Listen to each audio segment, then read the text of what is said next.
जय हिंद दोस्तों। बहुत बहुत स्वागत है आप सभी का आज की इस वीडियो में। और आज की ये स्पेशल वीडियो बहुत ही ज्यादा इंपॉर्टेंट होने वाली है बच्चों, क्लास 11th के इकोनॉमिक्स यानी कि अर्थशास्त्र के सब्जेक्ट लिए। ठीक है, तो जैसा कि आप सभी को पता है कि रिसेंट में आपका इकोनॉमिक्स का एनुअल यानी कि फाइनल का एग्जाम होने वाला है सेशन 2022-23 के लिए, जिसमें 11th क्लास के जो मॉर्निंग के बच्चे हैं इनका पेपर है 4 मार्च को। ठीक है, और इवनिंग के जो बच्चे हैं इनका पेपर है 6 मार्च को। पहले ये 8 मार्च को था, उस दिन होली है तो उससे पहले अब ये रिशेड्यूल कर दिया गया, 6 मार्च को कर दिया गया। ठीक है, तो आपके इन दोनों ही डेट्स के फाइनल एग्जाम के लिए इस वीडियो में हम एक इंपॉर्टेंट सैंपल क्वेश्चन पेपर को यहाँ पे सॉल्व करने वाले। जी हाँ बच्चों, इस पेपर को आपको line to line even word to word बहुत अच्छे तरीके से समझाऊंगा, जिससे कि आपकी इकोनॉमिक्स यानी कि अर्थशास्त्र के आपके फाइनल एग्जाम के लिए बहुत अच्छी तैयारी हो जाएगी। ठीक है, और सबसे बढ़िया बात तो यह है बच्चों कि ये पेपर मैं आपको हिंदी में तो समझाऊंगा ही, ठीक है, साथ ही जो बच्चे इंग्लिश मीडियम के हैं उनके लिए भी यहाँ पे आंसर प्रोवाइड किया जाएगा। तो आप सभी बच्चे वीडियो को कंप्लीटली जरूर देखिएगा। ठीक है, तो आइए शुरुआत करते हैं। सबसे पहले हम अपने पेपर के पैटर्न को समझेंगे। तो पेपर के पैटर्न में सिंपल से आपको एक चीज याद रखनी है कि पेपर आपका 3 घंटे का आएगा और पेपर की वेटेज होगी आपकी टोटल 80 मार्क्स की। ठीक है, आप पेपर के पैटर्न को थोड़ा ध्यान से समझिएगा। पेपर बेसिकली आपका दो पार्ट में डिवाइड रहेगा पूरा का पूरा। एक रहेगा आपका खंड ए, ठीक है, और एक रहेगा आपका खंड नंबर बी। ठीक है, जिसमें आपकी जो पहली वाली किताब है अर्थशास्त्र के लिए सांख्यिकी ये रहेगी और दूसरी रहेगी खंड बी यानी कि परिचयात्मक सूक्ष्म अर्थशास्त्र। मैं आपको इंग्लिश में भी दिखा देता हूँ। पहली बुक का नाम है आपका स्टैटिक्स फॉर इकोनॉमिक्स और दूसरी है इंट्रोडक्टरी माइक्रो इकोनॉमिक्स, इसके बारे में। ये आपकी दोनों किताब रहने वाली। ठीक है, अब ये जो आपके खंड ए और बी है ना, इसमें कैसे कैसे क्वेश्चन होंगे मैं आपको ये भी समझा देता हूँ। तो सबसे पहले आपका ये जो खंड नंबर ए है इसमें आएंगे आपके 10 एमसीक्यू। टोटल पेपर में 20 होंगे तो आपके 10 एमसीक्यू इसमें आ जाएंगे। ठीक है, और फिर दूसरे जो है बाकी के 10 एमसीक्यू आपके इसमें आ जाएंगे। ओके, फिर आपका जो है 3 अंक के आ जाएंगे आपके 4 लघु उत्तरीय प्रश्न, यानी कि 3 नंबर के 2 क्वेश्चन आपके खंड ए में और 3 नंबर के 2 क्वेश्चन खंड बी में आ जाएंगे। और 4 अंकों के 6 लघु उत्तरीय प्रश्न होंगे, यानी कि 4 नंबर के 3 क्वेश्चन इसमें आ जाएंगे और 4 नंबर के 3 क्वेश्चन इसमें आ जाएंगे। और 6 अंकों के होंगे आपके 4 दीर्घ उत्तरीय प्रश्न, तो 6 नंबर के 2 क्वेश्चन इसमें और 6 नंबर के 2 क्वेश्चन इसमें। आप एक इंटरेस्टिंग बात सुनिए कि एमसीक्यू में तो आपको चॉइस नहीं मिलेगी, लेकिन हाँ 3 नंबर के हर एक क्वेश्चन में, हर एक सेक्शन में आपको एक एक चॉइस यहाँ पे मिलेगी। तो टोटल अगर हम बात कर लें आपको पेपर में टोटल 6 चॉइस मिलने वाली। जी हाँ बच्चों, 6 चॉइस आपको मिलने वाली पूरे के पूरे पेपर में। ठीक है, तो यानी कि ये पेपर इस तरीके से डिजाइन किया गया कि आप बहुत अच्छे मार्क्स इसमें ला सकते हैं। ठीक है, अब इसी तरीके से आपसे इंग्लिश में समझ सकते हैं कि 10 एमसीक्यू इसमें और 4 मार्क्स के क्वेश्चन, 3 मार्क्स के क्वेश्चन और 6 मार्क्स के क्वेश्चन, इस तरीके से डिवाइड हो जाएगा। ठीक है बच्चों, तो हम क्या करेंगे, इसे हम 2 पार्ट में समझ लेंगे। आज की इस वीडियो में जो हमारा ये बेसिकली इसका पार्ट नंबर 1 होगा, इसमें हम अर्थशास्त्र के लिए सांख्यिकी यानी कि खंड नंबर ए को पूरी तरीके से अच्छी तरीके से समझेंगे। ठीक है, बाकी खंड नंबर बी जो रहेगा परिचयात्मक सूक्ष्म अर्थशास्त्र, इसके लिए पार्ट 2 बना दिया जाएगा और पार्ट 2 का लिंक आपको यहाँ पे आई बटन में दे देंगे। ठीक है, पार्ट जो हमारा 2 रहेगा उसका लिंक आपको यहाँ पे आई बटन में दे दिया जाएगा या फिर डिस्क्रिप्शन में दे दिया जाएगा। ठीक है, अब ज्यादा ज्यादा कमेंट कीजिएगा तो जल्दी से जल्दी वो वीडियो भी बना दी जाएगी आपके लिए। ठीक है, तो आइए शुरुआत करेंगे क्वेश्चन आंसर की। देखिए, सबसे पहला हमारे सामने आता है खंड नंबर ए यानी कि स्टैटिक्स फॉर इकोनॉमिक्स यानी कि अर्थशास्त्र के लिए सांख्यिकी। पहला प्रश्न देखिए बच्चों कैसा रहेगा, इसमें आपको दिए रहेंगे 2 कथन और आपको यह पहचानना होगा कि इसमें से कौन से कथन सही है, गलत है, क्या है इसमें से। ठीक है, तो हमारे सामने पहला कथन क्या दिया हुआ है बच्चों कि श्रृंखला में माध्यिका की गणना करते समय आंकड़ों को आरोही क्रम में या फिर अवरोही क्रम में व्यवस्थित करने की आवश्यकता होती है। बिल्कुल ठीक है भाई, जब भी श्रृंखला में जो माध्यिका होती है इसकी गणना करते हैं तो उस समय आंकड़ों को या तो हम बढ़ते हुए क्रम में या तो घटते हुए क्रम में लिखते हैं। बिल्कुल ठीक है। माध्यिका में केंद्रीय पद ज्ञात किया है जो श्रृंखला को 2 बराबर भागों में बांट करता है। बिल्कुल ठीक है भाई, माध्यिका में जो केंद्रीय पद होता है ये श्रृंखला को 2 बराबर भागों में डिवाइड कर देता है। मतलब क्या है सर, मतलब हमारा ये है कि यहाँ पे हमारा कथन 1 भी ठीक है और कथन नंबर 2 भी सही है। तो इसका कौन सा ऑप्शन सही होगा बच्चों, ऑप्शन नंबर ए हमारा यहाँ पे बिल्कुल फिट बैठेगा, एकदम सही बैठेगा। ठीक है भाई, अच्छे तरीके से समझ गए। और अब इसी को इंग्लिश में देख लेंगे। Read the following statements carefully. Statement 1 क्या है कि while calculating the median in the series there is a need to arrange the data is extending या फिर descending order। ठीक है, तो ये तो राइट है। स्टेटमेंट 2 कहती है कि find the central term in the median which divides the series into two equal parts, A and B is right. ठीक है, चलिए सेकंड क्वेश्चन क्या है बच्चों, सह संबंध गुणांक है, यानी कि द करेक्शनल कोएफिशिएंट इज, क्या है वो, क्या ये प्रतिशत के रूप में व्यक्त किया जा सकता है, क्या एक साथ दो से अधिक चर के बीच में से मापा जा सकता है, क्या ये हमेशा आप इसे इकाइयों में माप सकते हैं, या फिर उपयोग तो सभी आता है इसका। ठीक है, तो सहसंबंध गुणांक क्या होता है बच्चों, ये वो होता है जिसमें एक साथ आप दो से अधिक जो चर होते हैं इनके बीच को माप सकते हैं। ठीक है, तो कैन बी मेजर्ड सिमिलर, यहाँ पे आपका बी वाला राइट हो जाएगा। ठीक है भाई, चलिए क्वेश्चन नंबर थर्ड, ध्यान से समझिएगा क्या क्वेश्चन पूछा गया है। 6 छात्रों ने, जिसमें से 40, 50, 70, 60, 55 और 45, यानी कि हर एक बंदे ने, पहले ने 40, दूसरे ने 50, तीसरे ने 70, चौथे ने 60, पांचवें ने 50 और फिर 45 अंक प्राप्त किए हैं। अब आपको इसकी माध्यिका ज्ञात करनी है कि इसमें से माध्यिका कौन सी बनेगी, क्या वो 50 होगी, क्या वो 55 होगी, क्या वो 60 होगी। तो आपने ये 9th में माध्यिका ज्ञात करने का फॉर्मूला अच्छे तरीके से याद किया हुआ होगा है? तो आप इसे जब सॉल्व करेंगे तो माध्यिका निकलेगी हमारी 52.5। कितनी निकलेगी, 52.5। ठीक है, तो यहाँ पे ऑप्शन नंबर सी हमारा राइट हो जाएगा। ओके बच्चों, ध्यान से समझते चलिएगा, अच्छे सारी चीजें समझ में आ जाएंगी। आगे है क्वेश्चन नंबर 4, अर्थशास्त्र को परिभाषित किया जा सकता है कि लोग डैश कैसे करते हैं का अध्ययन है। मतलब क्या है कि जब हम अर्थशास्त्र को, इकोनॉमिक को डिफाइन करते हैं, परिभाषित करते हैं, तो उसमें एक टर्म आता है, लोग कैसे, लोग डैश करते हैं, इसका अध्ययन होता है। तो लोग क्या करते हैं वो हमें देखना है। क्या लोग अपने असीमित संसाधनों का प्रयोग करते हैं, कभी ऐसा हो सकता है, नहीं कर सकते। आय का अर्जन, बिल्कुल नहीं। सर्वश्रेष्ठ विद्यालय में शिक्षा प्राप्ति की, ये भी नहीं। अब जो राइट है वो है बच्चों ये वाला, कि दुर्लभ संसाधनों को उचित उपयोग से संतुष्टि। तो इकोनॉमी को हम कैसे परिभाषित करते हैं कि लोग जो इनके पास में संसाधन है उनका उचित उपयोग करते हैं, इसी के अध्ययन को अर्थशास्त्र यानी कि इकोनॉमिक बोलते हैं। ठीक है, तो economics can be defined as the study to how people satisfaction with the proper use of scarce resources, ये वाला पार्ट है। ठीक है, चलिए अब आता है क्वेश्चन नंबर 5, जिसमें हमें कुछ कथन दिए गए हैं और इन कथनों पे हमें करना है विचार बढ़िया तरीके से। आइए विचार करेंगे। प्रतिदर्श समष्टि से चयनित किया गया एक छोटा समूह होता है जो समष्टि के गुणों का प्रतिनिधित्व करता है। बिल्कुल ठीक है भाई, कि प्रतिदर्श जो है वो समष्टि से चयनित किया गया एक छोटा सा समूह होता है जो कि समष्टि के गुणों का प्रतिनिधित्व करता है। अब इसके द्वारा समूह से संबंधित सूचनाएं हम प्राप्त भी कर सकते हैं और इसके अंतर्गत प्रतिनिधित्व इकाइयों का अध्ययन भी हम कर सकते हैं। ठीक है, और अगर कोई त्रुटियां होती है तो उसे आसानी से पहचाना भी जा सकता है और उसे दूर भी किया जा सकता है। क्योंकि प्रतिदर्श के बारे में ये जो समष्टि की बात कही गई है ये बिल्कुल ठीक है, और यहाँ पे हमारे ये चारों के चारों कथन हैं, ठीक है, चारों के चारों ये सभी सही हैं। यहाँ पे क्या मतलब होगा, ऑप्शन नंबर ए हमारा राइट हो जाएगा। ठीक है, अब यहाँ पे ध्यान देने योग्य बात ये है बच्चों, यहाँ पे आपका एक 3 नंबर का क्वेश्चन भी कंप्लीट हो जाता है। कैसे सर, क्योंकि अगर आपसे प्रतिदर्श के बारे में पूछा जाए इसमें क्या होता है, इसकी विशेषता लिखिए, तो आप इन पॉइंट को लिख देंगे। तो एक ही साथ में हम एमसीक्यू भी कर लिए हैं साथ में और एक 3 नंबर का क्वेश्चन भी हो गया है। ठीक है, बहुत बढ़िया बात है ये तो। ओके, अब इसी तरीके से आप इसे इंग्लिश में देख लेंगे।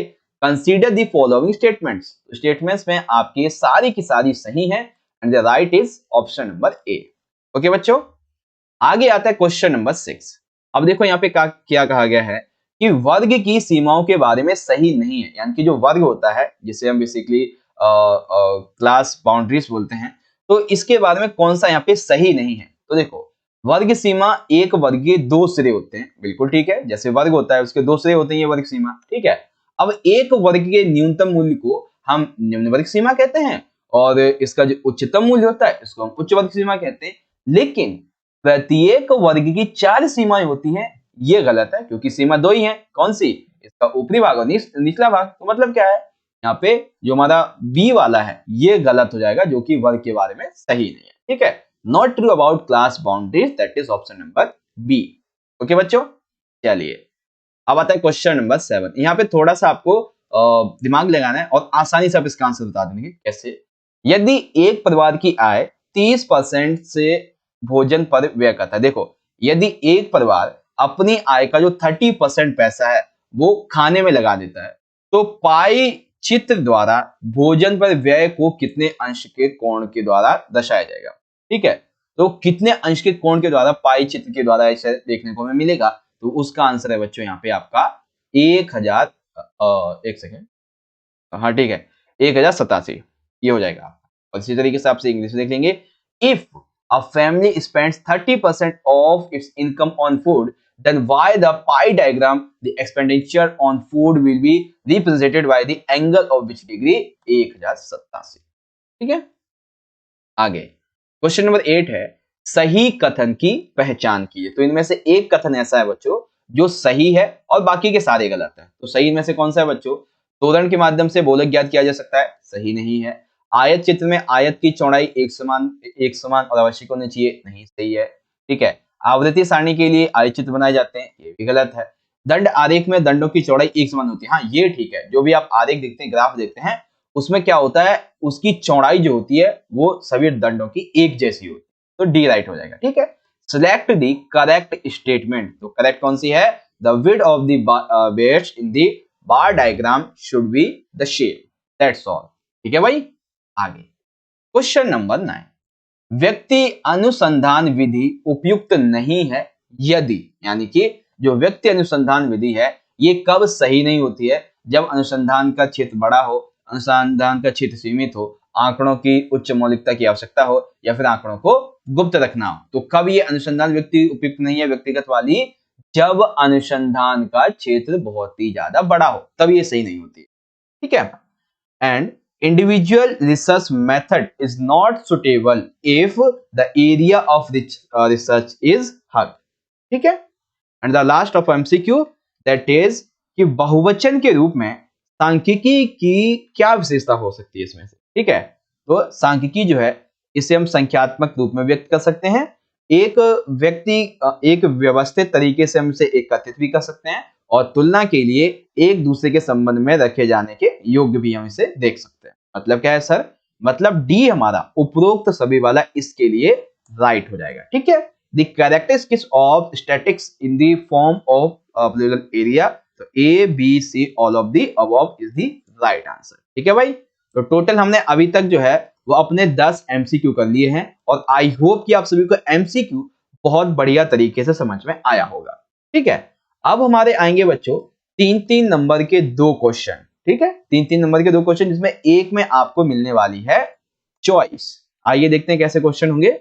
चलिए, सबसे पहला प्रश्न देखिए हमारे सामने क्या है, 3 नंबर का। अर्थशास्त्र में सांख्यिकी के महत्व को किन्हीं 3 विधियों के द्वारा स्पष्ट कीजिए। बहुत बढ़िया प्रश्न है बच्चों, हो सकता है ये आपसे 5 नंबर में भी आ जाए। ठीक है, लेकिन मेनली 3 नंबर का क्वेश्चन होता है। पिछले 10 साल के पेपर में 3 नंबर में ज्यादातर ये आया हुआ है। ठीक है, ध्यान से समझिएगा।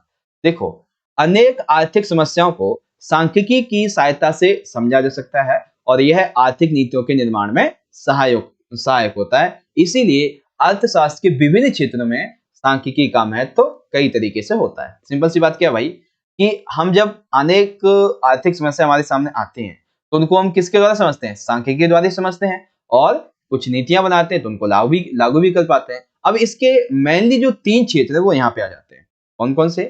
सबसे पहला क्षेत्र है बच्चों उपभोग के अंतर्गत सांख्यिकी। इसका मतलब क्या है? देखो, भिन्न भिन्न आय वाले व्यक्ति अपनी आय का प्रयोग किस प्रकार से करते हैं, यह हम उपभोग संबंधी आंकड़ों के द्वारा जान सकते हैं। यानी कि ये जो पहला पॉइंट है ये क्या दर्शाता है? ये दर्शाता है कि कोई भी व्यक्ति अपने पैसे का कैसे उपयोग कर रहा है, क्या खरीद रहा है, कहाँ पे खर्चा कर रहा है। ठीक है, उपभोग संबंधी आंकड़े व्यक्तियों को अपना बजट बनाने एवं जीवन स्तर सुधारने में उपयोगी एवं सहायक सिद्ध होते हैं। यानी कि अगर कोई व्यक्ति जो है, कोई बिजनेसमैन है नॉर्मली, अगर वो पूरा का पूरा अपना डेटा तैयार कर लेता है कि मुझे इस बजट पे इतना काम कर लेना है, मैं यहाँ पे इतना इतना खर्चा करूंगा, तो उसका पूरा बजट जब बैठ जाएगा ना, तो वो अपना जो है उपभोग जो बेसिकली पैसा वगैरह जो है उसको सेव कर पाएगा। तो यही दर्शाता है उपभोग के अंतर्गत सांख्यिकी को।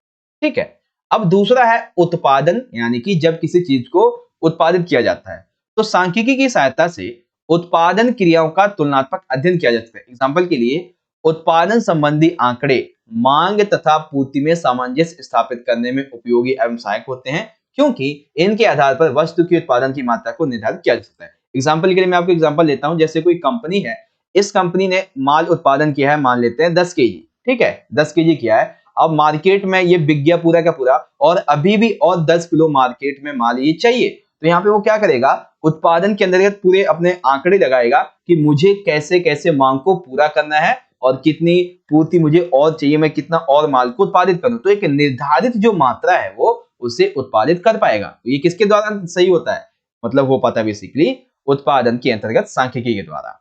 ठीक है, तो आपका सेकंड कंप्लीट हो गया उत्पादन के मामले में। अब तीसरा है वितरण के अंतर्गत सांख्यिकी। इसका मतलब क्या है, उत्पादन के विभिन्न कार्य, जैसे कि आप कोई वस्तु का उत्पादन करते हैं, कोई फैक्ट्री वगैरह है, तो उसके लिए आपको भूमि चाहिए होगा, आपको उसको लिए श्रम चाहिए होगा, यानी कि मजदूर चाहिए होंगे, पैसा लगाना होता है और आपको उद्योग लगाना होता है। तो ऐसे में विभिन्न कारकों के मध्य राष्ट्रीय आय के वितरण की समस्या का समाधान करने में सांख्यिकी विधियों का प्रयोग किया जाता है। यानी कि जब आप कोई उद्योग लगाते हैं, तो ऐसे में भूमि का आप उद्योग कहाँ पे लगाएंगे, समय कैसे लाएंगे, पूंजी क्या लगे, कैसे रहेगी, तो इस मामले में राष्ट्र के आय के वितरण की समस्या को समाधान करने के लिए इसका उपयोग किया जाता है। ठीक है, तो सांख्यिकी आंकड़ों का उपयोग कई अलग अलग पार्ट में होता है, उपभोग के अंतर्गत, उत्पादन के अंतर्गत और वितरण के अंतर्गत। ये 3 पार्ट यहाँ पे आ जाते हैं बच्चों। तो आई होप 11 क्वेश्चन बढ़िया तरीके से आपको समझ में आ गया होगा। ठीक है बच्चों, चलिए अब इसी क्वेश्चन को इंग्लिश में देख लेंगे। Explain the importance of statics in economics with any 3 point. तो सबसे पहले स्टैटिक्स अंडर कंजम्पशन, ठीक है, अंडर कंजम्पशन कैसे आता है, और उसके बाद under production, and the third under distribution, ये यहाँ पे आ जाते हैं। ठीक है भाई, तो कंप्लीट हो गया आपका ये वाला पार्ट। ओके, तो अब हमारा आता है क्वेश्चन नंबर 12। आरेखी प्रस्तुतिकरण के गुण तथा दोष लिखिए। ठीक है, और अथवा में क्या है बच्चों कि काल पियर्सन सहसंबंध गुणांक और कोटि सहसंबंध गुणांक में अंतर स्पष्ट कीजिए। ठीक है, तो आइए पहले हम आरेखी प्रस्तुतिकरण के बारे में बात करेंगे। ठीक है, देखो आरेखी प्रस्तुतिकरण के गुण क्या होते हैं कि सबसे सरल और शीघ्र समझ प्रदान करता है। जैसे ये कोई आरेख है, ठीक है, तो ये हमें आसान तरीके से सारी चीजों को समझा देता है और जल्दी समझा देता है। ठीक है, ये अधिक प्रभावी होता है क्योंकि लोग जो है इससे आकर्षित होते हैं और अधिक समय तक लोग इसको ध्यान में रख पाते हैं। ठीक है, डेटा को अधिक ठोस से और आसानी से समझने के योग्य के रूप में अनुवादित करता है। यानी कि डेटा जो है एक इधर लिखते हैं, एक इधर लिखते हैं और आसानी से हम इसे समझ लेते हैं। ठीक है, अब इसके दोष क्या हैं? दोष ये है भाई कि केवल तुलना के लिए उपयुक्त है। यानी कि ये जो आरेखीय प्रस्तुतिकरण है ये केवल और केवल तुलना की जा सकती है। ठीक है, आसानी से गलत व्याख्या की जा सकती है, यानी कि इसमें आप आसानी से गलत व्याख्या भी कर सकते हो और इसमें आपको ज्यादा जानकारी नहीं मिलेगी। छोटे छोटे डेटास रहेंगे और आपको छोटी जानकारी मिलेगी, सीमित जानकारी मिलेगी। ठीक है, और एक बार जब आपने आरेख बना दिया तो आप पुनः विश्लेषण के लिए इसे उपयुक्त मतलब प्रयोग नहीं कर सकते, ये सारी चीजें। ठीक है, तो ये है आरेखी प्रस्तुतिकरण के गुण और ये है उसके दोष। सिंपल सी बात है। ठीक है, आगे बात करेंगे। तो कार्ल पियर्सन सहसंबंध गुणांक और कोटि सहसंबंध गुणांक में अंतर स्पष्ट कीजिए। चलिए आइए समझते हैं क्या है ये। सबसे पहले बात करेंगे कार्ल पियर्सन सहसंबंध गुणांक के बारे में। ठीक है, देखो ये होता क्या है बेसिकली। तो इसका प्रयोग मात्रात्मक मूल्य ज्ञात करने की स्थिति में किया जाता है। यानी कि किसी की चीज का भी अगर हमें मात्रात्मक मूल्य ज्ञात करना है, ऐसा मात्रात्मक मूल्य, तब हम इसका उपयोग कर सकते हैं। ठीक है, यह संबंध का मूल्य ज्ञात करने के लिए प्रयोग किया जा सकता है। यानी कि यह किसी संबंध के रूप में मूल्य ज्ञात किया जा सकता है इससे, और साथ ही सह श्रृंखला की उन्नत मूल्य से प्रभावित होता है और यह केवल रैखिक संबंध को मापता है। किसको मापता है? ये केवल और केवल रैखिक संबंध को मापता है। ठीक है, वहीं जो कोटि सहसंबंध गुणांक है बच्चों, ये गुणात्मक मूल्य में मापा जाता है। देखो अगर आपको अंतर समझना है तो देखो ऐसे समझो, जब हम कार्ल पियर्सन की बात करेंगे तो ये मात्रात्मक मूल्य को ज्ञात करने की स्थिति को दर्शाता है, लेकिन कोटि सहसंबंध गुणांक किसको दर्शाता है? ये दर्शाता है गुणात्मक मूल्य ज्ञात करने को। ठीक है, कार्ल पियर्सन संबंध के मूल्य को दर्शाता है, लेकिन ये संबंध की कोटि को दर्शाता है। ठीक है, कोटि को ज्ञात करने के लिए उपयोग होता है। कार्ल पियर्सन श्रृंखला की उन्नत मूल्य से प्रभावित होता है, जबकि ये उन्नत मूल्य से प्रभावित नहीं होता है।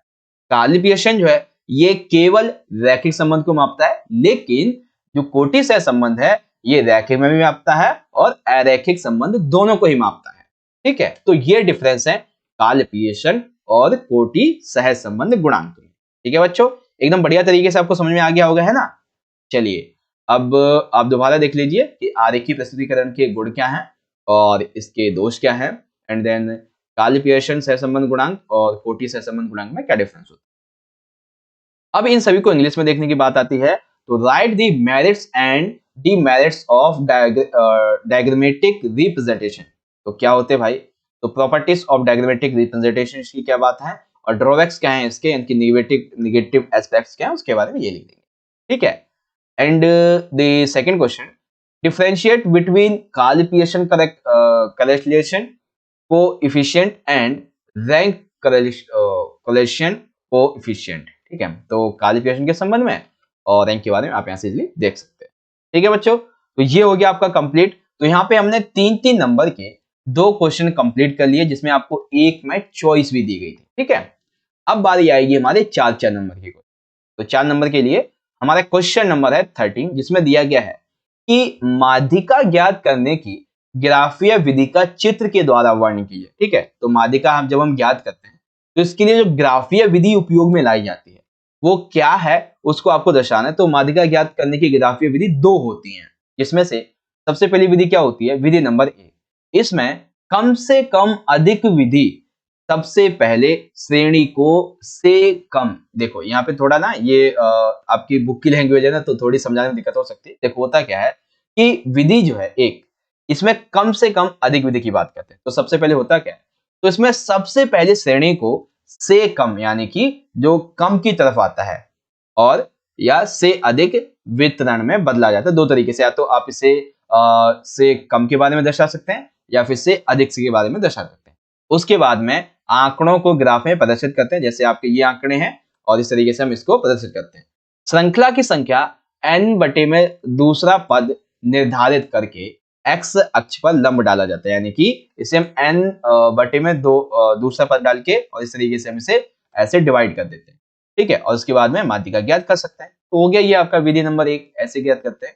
अब दूसरी विधि कैसी होती है सर, तो दूसरी विधि होती है इस तरीके से कि इसमें कम तथा से अधिक विधि, इसमें क्या होता है, कम भी होती है और इससे अधिक विधि होती है। इसमें होता है क्या है कि एक ही ग्राफ पर आपको से कम और से अधिक दोनों ओजाइव खींच पर दोनों वक्र जहां एक दूसरे को काटते हैं उस बिंदु से x अक्ष पर लंब डालते हैं और x अक्ष जहां लंब गिरता है वह उस मूल्य को निर्धारित करता है, ठीक है। जैसे आप यहाँ पे देखेंगे कि ये यहाँ से पहले O से गया इस तरह, ठीक है, तो ये दर्शाता है ज्यादा को, लेकिन जब ये ऊपर से यहाँ तक आया, बीच में ये जहां टकरा गया, तो ये वहीं से शुरू हो जाएगा से कम और उससे ऊपर की तरफ से अधिक हो जाएगा। तो ये विधि 2 दर्शाती है, सिंपल सा माध्यिका ज्ञात करने के लिए। ओके, तो छोटे छोटे पार्ट थे, आई होप आपको अच्छे तरीके से समझ में आ गया होगा, है ना।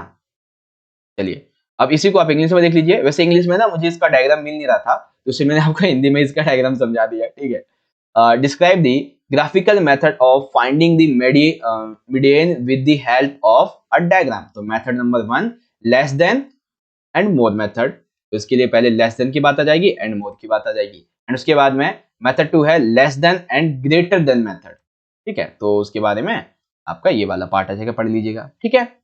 अब आता है हमारा क्वेश्चन नंबर 4 है बच्चों कि आंकड़ों के वर्गीकरण के विभिन्न तरीकों की व्याख्या कीजिए, या फिर आंकड़ों के जो विभिन्न विधियां हैं हमें वो समझानी है। और इसके बाद में अथवा वाले पढ़ेंगे, पहले हम समझ लेते हैं ये होता क्या है।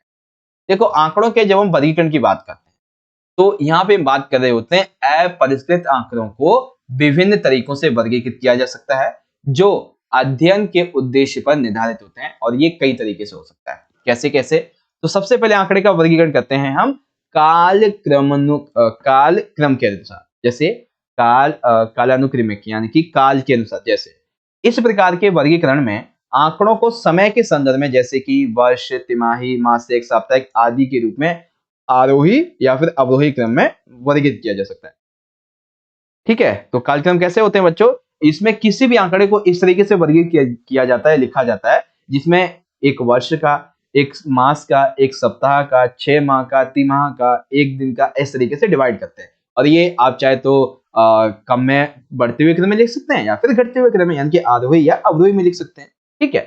फिर बारी आती है स्थानिक वितरण की। जो स्थानिक वर्गीकरण होता है, मतलब जैसे अभी हमने देखा कि 1 साल, 6 माह, 3 माह, 1 मासिक, ठीक है, साप्ताहिक, किस तरीके से। तो इसी तरीके से स्थानिक है, जैसे कि पूरे विश्व का, फिर किसी एक देश का, फिर किसी एक देश के राज्य का, राज्य के एक छोटे से शहर का, शहर के एक छोटे से जिले का, जिले के छोटे से कस्बे का, कस्बे के छोटे से गांव का, इस तरीके से। ठीक है, तो ये हो जाता है स्थानिक वर्गीकरण, जिसमें आंकड़े आप अच्छे तरीके से समझ सकते हैं। फिर आता है गुणात्मक वर्गीकरण। इसमें क्या होता है? गुणात्मक, जिसमें बात की जाती है किसी कंट्री की साक्षरता की, किसी कंट्री के धर्म, लिंग, वैवाहिक स्थिति आदि के गुणों को, जिन्हें माप तो नहीं सकते, लेकिन इनका जो गुणात्मक मूल है, यानी कि जो रिस्पॉन्स होता है पॉजिटिव, उससे तो हम देख सकते हैं। ठीक है ना, तो उसी को यहाँ पे आधार बना के माप लिया जाता है। ठीक है, फिर आता है मात्रात्मक। मात्रात्मक क्या होती है कि किसी कंट्री के लोगों की जो हाइट है, या उनका जो भार है, उनकी जो आयु है, या फिर छात्रों को ऐसे अंक मिलते हैं, इन सभी पर आधारित होती है। ठीक है, और जब ऐसी विशेषताओं के संग्रहित आंकड़ों को वर्ग में विभाजित किया जाता है, तो यह वर्गीकरण मात्रात्मक वर्गीकरण कहलाता है। यानी कि मात्रा के अनुसार, जैसे ऊंचाई है, भार है, आयु है, उनके नंबर है छात्रों के, तो ये क्या दर्शाते हैं? मात्रा को तो दर्शाते हैं। तो ये चीजें होती हैं। तो आंकड़ों के बारे में ये आपको समझ में आ गया। कालक्रम अनुसार, यानी कि साल, 6 माह, 3 माह, मासिक, एक हफ्ता, इस तरीके से। स्थानिक, विदेश, देश, राज्य, शहर, जिला, कस्बा, गांव, इस तरीके से। गुणात्मक यानी कि राष्ट्रीय, धर्म, लैंगिक विवाह, या फिर भाषा वगैरह, इस तरीके से। और फिर मात्रात्मक आ जाती है, जिसमें हम क्या करते हैं? मात्राओं को, जैसे कोई भार है, कोई ऊंचाई है, आयु है, या फिर अंक है, इस तरीके से माप लेते हैं। ये होता है बेसिक। ठीक है, तो सिंपल सा कॉन्सेप्ट आपका ये कंप्लीट हो गया आंकड़ों के वर्गीकरण के विभिन्न तरीके या फिर विधियों के बारे में। अब बात आती है इसके अथवा वाले पार्ट की। अथवा में दिया गया बच्चों कि वर्गीकरण की मुख्य विशेषताओं का वर्णन कीजिए, यानी कि जो आंकड़ों का वर्गीकरण किया जाता है, इसकी क्या विशेषताएं होती है। ठीक है, तो इसकी बहुत सारी विशेषताएं होती है, जिसमें से वैसे टोटल 6 हैं। तो उसमें से मैं आपको 4 बता देता हूँ, जो मेनली आपके लिए इंपॉर्टेंट है। 4 या 5 है, देखते हैं। हाँ ठीक है, 4 मैं आपको बता देता हूँ, 4 नंबर का क्वेश्चन है। तो सबसे पहली बच्चों हमारे सामने ये विशेषता है सजातीयता। सजातीय मतलब, देखो सिंपल सा मतलब क्या है कि प्रत्येक वर्ग की इकाइयों में सजातीयता होनी चाहिए, सजातीयता होनी चाहिए। ठीक है, किसी वर्ग विशेष की सभी इकाइयां उस गुण के आधार पर होनी चाहिए जिसके आधार पर वर्गीकरण किया गया। देखो सिंपल सी बात है कि जब भी हम आंकड़ों का वर्गीकरण करते हैं, तो ये कैसा होना चाहिए? इसमें होनी चाहिए सजातीयता, मतलब कि प्रत्येक वर्ग की जो इकाई है उसमें ये पाई जानी चाहिए, जिसमें किसी भी विशेष वर्ग की सभी इकाइयों के उसके गुण उसके आधार पे होने चाहिए, जिसके आधार पे उसका वर्गीकरण किया जाता है। ठीक है, ऐसा नहीं आपने वर्गीकरण किया किसी आधार पे और आप में कुछ और ऐड कर देते, ऐसा नहीं होना चाहिए। ठीक है, फिर आता है आंकड़ों का स्पष्टीकरण, यानी कि जब भी आंकड़ों का वर्गीकरण किया जाए तो इस तरीके से किया जाए ताकि उसे आसान तरीके से आप बाद में समझ सकें, सरलता से समझ सकें। ठीक है, और किसी भी प्रकार का संशय नहीं होना चाहिए जब आप वर्गीकरण कर रहे हो तब। ठीक है, कोई भी मद केवल एक ही वर्ग में शामिल होनी चाहिए, तभी ठीक वर्गीकरण प्राप्त किया जा सकता है। कि कोई मद जो है वो केवल एक ही पर्टिकुलर वर्ग में रहनी चाहिए। अगर उससे आप दूसरे वर्ग में डिवाइड कर दोगे तो आपको समझने में बहुत दिक्कत होगी। अगर एक में रखोगे तो आसानी समझ जाओगे, ये चीज आती है।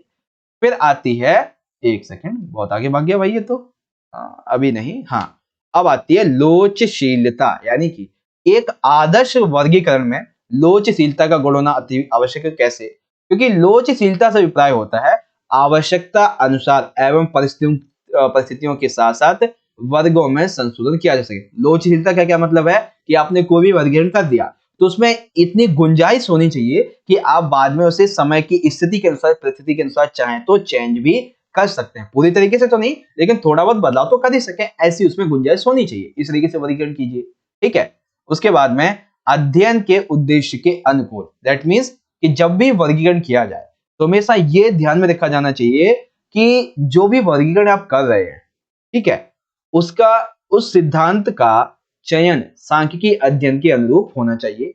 यदि आधार का चुनाव अध्ययन के अनुरूप नहीं होगा तो किया गया समस्त कार्य निरर्थक हो जाएगा, क्योंकि जब तक आप वर्गीकरण को अच्छी तरीके से अध्ययन नहीं कर पाएंगे, ठीक है, आप उसके अनुरूप उसे नहीं बनाएंगे तो मतलब ही नहीं बनता उस चीज का, आपको वर्गीकरण करने का। तो आपकी ऊपर की सारी बातें कोई मायने नहीं रखेंगी जब तक वो अध्ययन के अनुकूल नहीं होगा।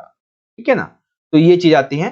तो पहला आता है सजातीयता, फिर स्पष्टता, फिर लोचशीलता, और उसके बाद में अध्ययन के उद्देश्य के अनुकूल। ठीक है, चलिए आंकड़ों के वर्गीकरण के विभिन्न तरीके आपको समझाए थे हमने। सबसे पहले कालानुक्रमिक वर्गीकरण, स्थानिक वर्गीकरण, गुणात्मक वर्गीकरण, उसके बाद में मात्रात्मक। फिर हमने देखा था वर्गीकरण की मुख्य विशेषताएं क्या होती हैं, तो पहली सजातीयता, स्पष्टता, लोचशीलता और अध्ययन के उद्देश्य के। अब इन्हीं क्वेश्चन को आइए देखते हैं इंग्लिश में। यह है बच्चों, explain the different methods of classification of data. तो क्या मेथड्स हैं भाई उसके लिए, तो सबसे पहला है Chronicle classification, special classification, qualitative classification and the fourth is quantitative classification. ये चीजें आती हैं मेनली। ठीक, अब इसी को आप इजीली इंग्लिश में देख सकते हैं। सॉरी, मतलब कि दूसरे क्वेश्चन को, describe the main features of classification. तो क्लासिफिकेशन के मेन फीचर्स क्या होते हैं, आप ऐसे देख सकते हैं। पहला आता है होमोजेनिटी, उसके बाद clarity, flexibility and according to the purpose of the study. इस तरीके से आ जाता है। ठीक है भाई, 4 नंबर के 2 क्वेश्चन हो गए। अब 4 नंबर का एक तीसरा क्वेश्चन हो जाता है, उसके बाद हम 6 नंबर की बात करेंगे। क्वेश्चन 15 है, सूचकांक की रचना में क्या कठिनाइयां या समस्याएं सामने आती है। जब भी सूचकांक की रचना की जाती है तो उस समय आपके सामने कैसी कैसी कठिनाइयां आती हैं, कैसी कैसी समस्याएं आपके सामने आती हैं, वो हमें यहाँ पे समझानी। 4 नंबर क्या है, तो कम से कम 4 तो हमें समझानी पड़ेगी। ठीक है, तो पहले हम बात करते हैं कि सूचकांक का उद्देश्य क्या होता है। सूचकांक का उद्देश्य होता है कि भिन्न भिन्न सूचकांक अलग अलग उद्देश्य की पूर्ति करते हैं। अंततः सूचकांक निर्माण से पूर्व यह निश्चित करना आवश्यक होता है कि किस उद्देश्य के लिए सूचकांक बनाया जा रहा है। यानी कि सबसे पहली कठिनाई क्या होती है बच्चों, सबसे पहली कठिनाई होती है कि जब भी सूचकांक की रचना की जाती है तो हमें यह देखना पड़ता है कि उस सूचकांक को हम किस उद्देश्य के रूप में बना रहे हैं। हमारा उद्देश्य क्या है उस सूचकांक को बनाने का, पहले हम ये डिसाइड करते हैं। ठीक है, उसके बाद में आधार वर्ष का चयन करते हैं। मतलब आधार वर्ष वह वर्ष होता है जिसकी कीमतों से वर्तमान कीमतों की तुलना की जाती है। ठीक है, यानी कि एक ऐसा ईयर जिस समय उस समय जो प्राइसिंग थी, जो कीमत थी, और आज की जो कीमत है उससे तुलना की जाए, उसको आधार वर्ष बोलते हैं। ठीक है, अब यह वर्ष सामान्य वर्ष होना चाहिए जिसमें सामान्य कीमत स्तर ना तो बहुत ही अधिक हो ना ही तो बहुत कम। ऐसा नहीं कि आपसे अभी से 100 साल पहले चले जाओ जहाँ पे कीमत बहुत ही कम थी। ठीक है, और अभी से आप जो है अभी से 2 साल पहले की बात करें तो कीमत बहुत ज्यादा थी, ऐसे नहीं। नॉर्मली एक ऐसा जिसमें ना तो कीमत ज्यादा हो ना तो कम हो, नॉर्मल हो, ऐसे। ठीक है, अब इसका निर्धारण बहुत ही सावधानी पूर्वक किया जाता है, तो इसीलिए आदर्श वर्ष का चुनाव इसमें शामिल होता है किसी भी सूचकांक के लिए। ओके, अब एक सेकंड, बड़ी जल्दी भागने की है भाई इसको। ठीक है, तीसरा क्या है, वस्तुओं तथा सेवाओं का चुनाव। यानी कि सूचकांक का निर्माण जब किया जाता है तो हमें यह देखना होता है कि हमें कौन कौन सी वस्तुएं लेनी है, कौन कौन सी सेवाओं का शामिल करना है इसमें, ताकि हमारा सूचकांक पूरी तरीके से सही से निर्धारित हो पाए। ठीक है, इसीलिए यह आवश्यक है कि सूचकांक के उद्देश्य को ध्यान में रखकर ही वस्तुओं को, सेवाओं को चुनाव में करना चाहिए। सूचकांक का जो उद्देश्य है उस हिसाब से। ठीक है, अब आता है कि इसकी विधि का चुनाव। तो सूचकांक निर्माण की अनेक विधियां होती हैं और विभिन्न विधियों में भिन्न भिन्न परिणाम भी आते हैं। अंततः किसी विधि का चुनाव किया जाए, यानी कि किस विधि का चुनाव किया जाए आपको अपने सूचकांक को तैयार करने के लिए, तो ये भी एक समस्या हमारे सामने उपलब्ध हो जाती है। ठीक है ना, तो ये कुछ समस्या है बच्चों इसके बारे में जो सूचकांक की रचना की जाती है तब। तो सूचकांक का उद्देश्य क्या होता है, आधार वर्ष का चुनाव क्या होता है, वस्तु तथा सेवाओं का चुनाव और विधि का चुनाव, ये सारी चीजें। अब इसी को आप इंग्लिश में देख सकते हैं, व्हाट आर द डिफिकल्टीज और problems in the construction of the index. तो purpose of index, choice of base year, selection of goods and services and choice of methods. ठीक है भाई, तो 4 नंबर के 3 क्वेश्चन कंप्लीट हो जाते हैं जिसमें एक क्वेश्चन में आपको चॉइस भी मिल गई। ठीक है, अब बारी आती है हमारे 6 नंबर वाले प्रश्नों की। ओके, 6 नंबर के प्रश्न में सबसे पहला प्रश्न है बच्चों कि एक चक्र का ढाल अर्थात आरेखीय वक्र से आप क्या समझते हैं, चित्र बनाकर समझाइए। ठीक है, तो ये 2 तरीके का होता है, पहले हम समझते हैं आखिर होता क्या है। तो आरेखीय वक्र वो है वक्र होता है जिसकी ढाल बदलती रहती है और एक सरल रेखा के ढाल के विपरीत एक वक्र का ढाल लगातार इसमें बदलता ही रहता है। ठीक है, अब एग्जाम्पल के लिए ये 2 तरीके का होता है, जिसमें सबसे पहला होता है कि नीचे की दाईं ओर ढाल वक्र का ढलान। ठीक है, नीचे की दाईं ओर मतलब कि यहां से, जैसे ये देख सकते हैं, यहां से जो है वो इस तरीके से कहां जा रहा है, दाईं ओर इधर जा रहा है। ठीक है, अब इसको क्या बोलते हैं, उन्नोत्तर वक्र बोलते हैं। अब ढालने माप के लिए ए और बी की ओर चलन को हम ले सकते हैं, यानी कि जो ढल रहा है तो इसे हम पहले ए बता लेंगे, फिर बी बता लेंगे, ऐसे करके सी डी इस तरीके से हम इसे डिवाइड कर सकते हैं। ठीक है, तो ये क्या होता है, नीचे की दाईं ओर ढालू वक्र का ढलान होता है। अब इसमें जो पार्ट बेसिकली आपका फॉर्मूला वगैरह रहता है वो ये होता है कि जब ए से बिंदु बी और बी से ई होगा तो इस प्रकार ढलान क्या होगी, बी डी बटे में डी हो जाएगी। ठीक है, इस तरीके से। अब दूसरा जो है वो आता है नीचे दाईं ओर ढालू नतोदर नतोदर वक्र, यानी कि इसमें क्या होता है, नीचे की ओर दाईं ओर ढालू नतोदर जाता है, यानी कि इस तरीके से जाता है ये, जैसा कि आपको अभी यहाँ पे दिख रहा है। और इसमें एक दो पॉइंट की और बात आती है, आपका ये हो जाएगा। मेनली बस आपको ये आरेख बताना है और इतना कर देना। मिल गए आपको 6 नंबर पूरे के पूरे। तो आरेख बहुत इंपॉर्टेंट है आप सभी बच्चों के लिए, चलिए इसे इनकी प्रैक्टिस कीजिएगा। ठीक है, अब इसी को आप इजीली इंग्लिश में देख सकते हैं कि what do you understand by the slope of circle that is graphed curve, explain or drawing by a picture. या और इसका आंसर आप इस तरीके से देखेंगे। सबसे पहला है downward sloping convex curve to the origin. ठीक है, यहाँ पे आप देख सकते हैं आप कैसे बनाना है। और फिर आता है downward sloping convex curve in the origin. ठीक है, चलिए 6 नंबर के हमारे अगले क्वेश्चन आ जाते हैं। क्वेश्चन नंबर 17, प्राथमिक और द्वितीयक आंकड़ों में अंतर स्पष्ट कीजिए। बहुत ही इंपॉर्टेंट क्वेश्चन है बच्चों कि प्राथमिक और जो द्वितीयक आंकड़े होते हैं हमारे, इनमें क्या डिफरेंस होता है ये हमें समझ। ठीक है, तो आइए समझते हैं करके क्या क्या डिफरेंस होता है। सबसे पहले बात करेंगे बच्चों प्राथमिक आंकड़ों की। तो प्राथमिक आंकड़े कैसे होते हैं, ये वे आंकड़े होते हैं जो अनुसंधानकर्ता के द्वारा अपने उद्देश्य के लिए सर्वप्रथम स्वयं एकत्र किए जाते हैं। तो प्राथमिक यानी कि कोई भी आंकड़ा एकत्र करने वाला बंदा जो है उसने अपने लिए स्वयं ही इन आंकड़ों को एकत्र किया, उसको बोलते हैं प्राथमिक आंकड़े। बेसिकली मौलिक आंकड़े होते हैं, क्योंकि अनुसंधानकर्ता जो आंकड़ों के एकत्र करने वाला होता है ये स्वयं उनके मौलिक स्रोत से एकत्रित करता है, यानी कि जो मौलिक स्रोत है उनका, उनसे ये जो आंकड़े एकत्र करने वाला बंदा होगा ना, वही इनको एकत्र करता है, इसलिए इनको प्राथमिक आंकड़े बोलते हैं। ठीक है, प्राथमिक आंकड़ों को एकत्रित करने के लिए आपको ज्यादा पैसे या फिर ज्यादा समय की, ज्यादा परिश्रम की आवश्यकता होती है।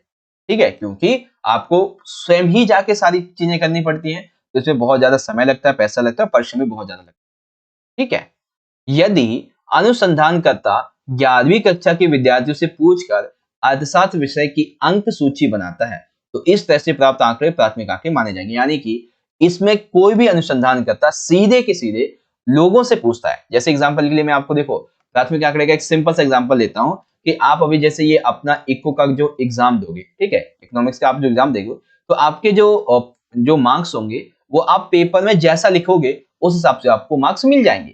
ठीक है, लेकिन वहीं अगर टीचर आपके सामने आपकी कॉपी को चेक करे, आपको आपकी गलतियां बताए और समझा कि ऐसा नहीं करना चाहिए था और आप मुझे बताओ कैसा आया था, ये वो फलाना ढिमकाना, तो इस तरीके से इसको हम बोलेंगे प्राथमिक। लेकिन अगर आपको कॉपी चेक करके आपको नंबर दे देता है तो वो दर्शाता है द्वितीयक आंकड़े को।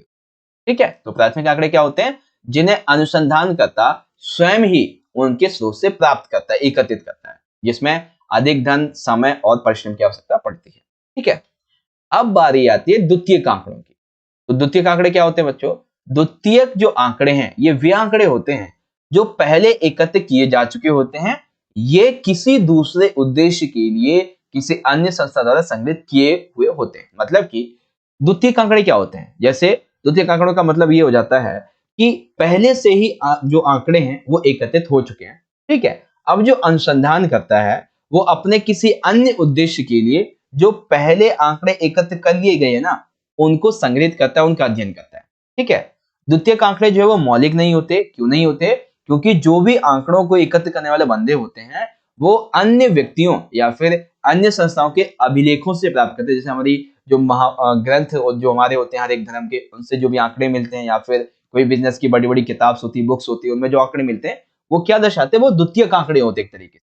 ठीक है, द्वितीयक आंकड़ों को एकत्रित करने में अपेक्षाकृत कम धन लगता है, समय और परिश्रम भी कम लगता है। क्यों, आपने कोई किताब ली और जिस बंदे ने आंकड़े एकत्रित किए थे, बस आपने 10 रुपए में अपना समय बचा लिया, परिश्रम भी बचा लिया और कम समय में आपने उसको समझ भी लिया। ठीक है, कम पैसे में ये चीजें आ जाती हैं।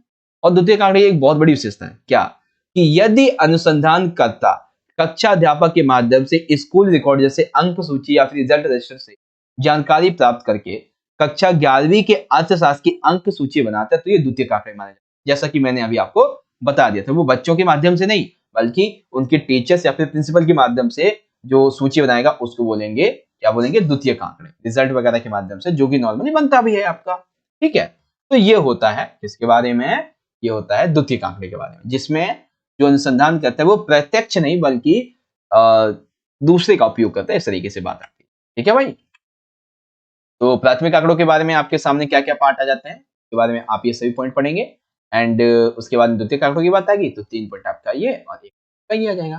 ठीक है, अब यहाँ पे देखेंगे हम अपने क्वेश्चन नंबर 17 के पार्ट नंबर 2 को। 2 में दिया हुआ है बच्चों, अंक गणितीय माध्य, माध्यिका और बहुलक के बीच में अंतर स्पष्ट कीजिए। ठीक है, तो अंक गणितीय माध्य, माध्यिका और बहुलक के बीच में क्या डिफरेंस होता है ये समझाना।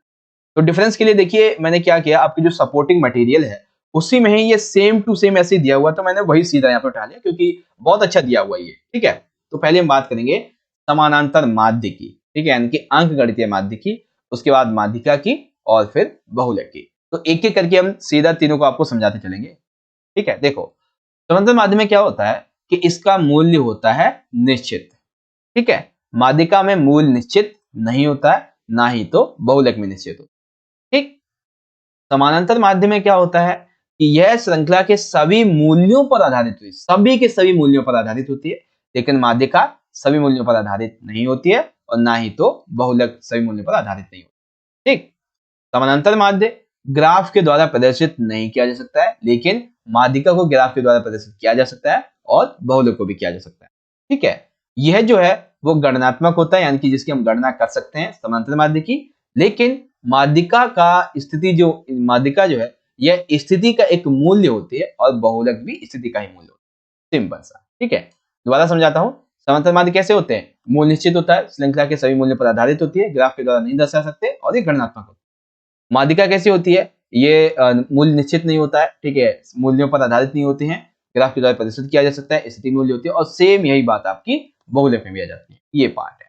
ठीक है, अच्छा एक चीज मैं आपको सपोर्टिंग मटेरियल में दिखा देता हूं जो आपको याद रख लेनी है। ठीक है, जैसे कि जब माध्य की गणना का ये सूत्र की बात आएगी ना, तो सूत्र में आपको एक ही बार में सारे दिखा देता हूं, आप देख लेना। जैसे श्रेणी आती है कि माध्य अगर आपको एक व्यक्ति का ज्ञात करना है प्रत्यक्ष विधि के द्वारा तो आप इस फॉर्मूले से याद करेंगे, लघु विधि के द्वारा ज्ञात करना है तो आप इस विधि से ज्ञात करेंगे, और पद विचलन विधि के द्वारा ज्ञात करना है तो आप इससे ज्ञात करेंगे। ठीक है, और यदि आपको माध्य की गणना करनी है खंडित यानी कि विविक्त के लिए, और वो भी प्रत्यक्ष विधि के द्वारा, तो आपके सामने ये पॉइंट आएगा, लघु विधि के द्वारा ये आ जाएगा और उसके बाद पद विचलन के लिए ये आ जाएगा। इसी तरीके से अगर आपको बारंबारता वितरण के लिए ज्ञात करना है तो प्रत्यक्ष विधि आपकी ये आ जाएगी, लघु विधि ये आ जाएगी और पद विचलन विधि ये आपकी ये आ जाएगी। ठीक है, ये माध्य जो माध्य होते हैं इसकी गणना का सूत्र होता है। एग्जाम्पल के लिए यहाँ पे देखो व्यक्तिगत श्रृंखला के लिए किस तरीके से बताया गया है कि दिए गए आंकड़ों को आरोही या फिर अवरोही क्रम में व्यवस्थित किया गया है। ठीक है, यदि n विषम संख्या है तो सूत्र हमारा इस तरीके से ये बनेगा, और हम n को सम संख्या मानेंगे तो हमारा सूत्र ये बनेगा इस तरीके से। वहीं अगर हम बात करें कि खंडित और विविक्त श्रृंखला की, तो आप जो है वो इस तरीके से इसको ज्ञात करेंगे, और अगर हम बात करें अखंडित या फिर सतत श्रृंखला की तो आप जो है वो इस तरीके से ज्ञात कर लेंगे। ठीक है ना, तो ये चीज है जो मैंने आपको एक्स्ट्रा यहाँ पे दिखा दिया, आप इसे पढ़ लेना बाकी और आप अच्छे तरीके से समझिए। ठीक है, तो ये चीज हो जाती है। उसके बाद में यहाँ पे बात आएगी कि बहुलक की गणना के सूत्र के बारे में। तो व्यक्तिगत श्रृंखला के लिए बहुलक कैसे ज्ञात किया जा सकता है, तो ये आपका उसका वो हो जाता है सूत्र है। और एक खंडित यानी कि विविक्त श्रृंखला का कैसे सूत्र ज्ञात किया जाता है, बहुलक ज्ञात किया जा सकता है, इसके लिए ये पार्ट आता है। अखंडित या फिर सतत श्रृंखला के लिए कैसे ज्ञात किया जा सकता है, तो उसके लिए आपका ये बहुत बड़ा सा पार्ट आ जाता है। ठीक है ना, तो ये चीजें थी। सिंपली देखो हमारा मेन पार्ट जो था पेपर का वो तो मैंने आपको अच्छे तरीके से समझा ही दिया। अब यहाँ पे बचता है, इसको पहले आप चाहो तो इंग्लिश में देख लीजिए कि जो प्राइमरी डाटा होता है इसके बारे में। तो प्राइमरी डाटा के मेन जो फंक्शंस है, मेन जो कैरेक्टरिस्टिक्स हैं वो आपके यहाँ पे आ जाएंगे। ठीक है, एंड उसके बाद में जो सेकेंडरी डाटा होता है उसके बाद में आपके ये पॉइंट आ जाएंगे।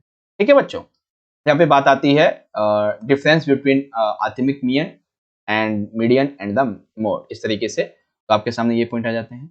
अच्छा अब एक चीज, अब यहाँ पे बचता है हमारा खंड number B, introductory micro economics. ठीक है, तो खंड नंबर बी यानी कि पार्ट नंबर 2 पार्ट नंबर 2 बच्चों बहुत ही जल्दी अपलोड कर देंगे। आप सभी बच्चे ज्यादा से ज्यादा कमेंट कीजिए कि यस सर जल्दी से जल्दी वीडियो को अपलोड कर दीजिए, क्योंकि हमारा 4 को एग्जाम होने वाला है, तो उतनी जल्दी मैं वीडियो को अपलोड कर दूंगा और मेरी भी कोशिश है कि मैं जल्दी से जल्दी अपलोड कर दूं।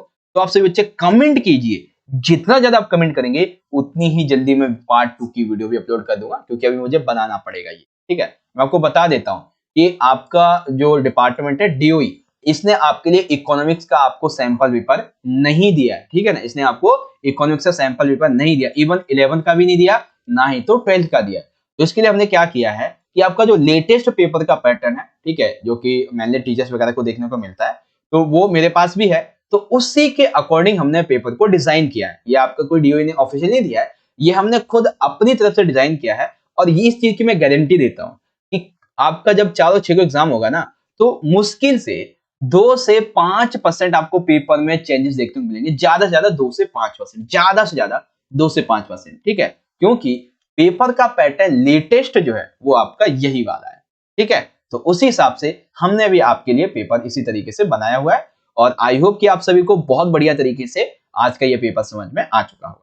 ठीक है भाई, इकोनॉमिक्स का पेपर है तो टाइम बहुत लगता है ऐसी चीजों को समझाने में, बनाने में भी। तो आप क्या कीजिए बच्चों कि एक सेकंड, हाँ, अगर आपको वीडियो अच्छी लगी है तो आप क्या कीजिए, जितना हो सके आप उतना इस वीडियो को ज्यादा से ज्यादा लाइक कीजिए। ठीक है, एक सेकंड तो थोड़ा सा बड़ा कर लेते हैं।